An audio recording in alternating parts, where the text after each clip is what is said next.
So, as we have concluded that a brute force approach is computationally prohibitive, so to address this computational challenge, more efficient algorithms and techniques are used in association rule mining. So, what all are they? So, that's what we are gonna see. So, the first one out of them are a priori algorithm, the widely used, the most popular method.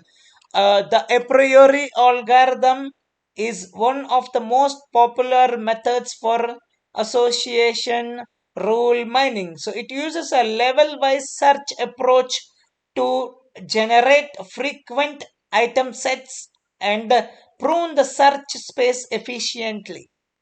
So the algorithm starts with frequent item sets of length 1 and iteratively generates a larger item sets until no more frequent item sets can be found.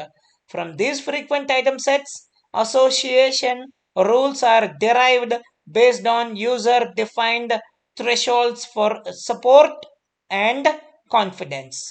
So this is one type of a priori algorithm. So we will be deep diving into the a priori algorithm and we'll be doing one example with a huge data set where at the end we will be recommending the product based on the a priori algorithm confidence and support and lift metrics. So next algorithm is FPgrowth algorithm. FPgrowth algorithm. The FPgrowth algorithm is an alternative to the a priori algorithm designed to address its scalability limitations.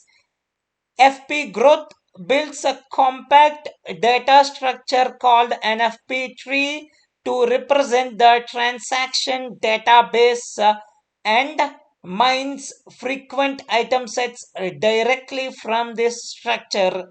So it eliminates the need for candidate generation and multiple scans of the database, making it more efficient for large data sets.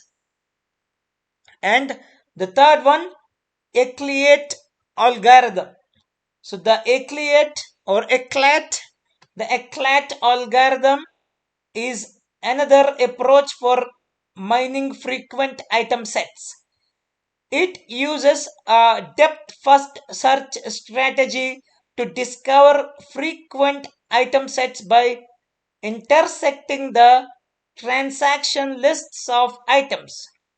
Eclat can be more efficient than a priori for datasets with a high item set count and a low average transactions length. And the fourth one is FPMax algorithm. So FPMax is an extension of the FPgrowth algorithm that focuses on finding maximal frequent item sets. Maximal frequent item sets are those that cannot be further extended while still maintaining their support. So this algorithm is useful when the goal is to identify the most significant associations redundancy without redundancy. So the next fifth one that we have here is multi-level association rules. Multi-level association rules go beyond traditional binary association rules by considering hierarchical relationships between items. So these methods aim to uncover associations at different levels of abstraction, such as item categories or product hierarchies. They provide more granular insights and can be useful when various domains, including retail, market basket analysis, and customer segmentation. So, it's important to note that the choice of the method depends on the specific characteristics of the data set, such as size, sparsity, and the desired level of granularity. So each method has its own strength and limitations, and different algorithms may yield different results for the same data set. So it's advisable to experiment with different methods and parameter settings to identify most meaningful association rules for a given analysis task. So Prasad has gone through various algorithm. Now let's see which algorithm he's gonna he's gonna go with it and work on his data set.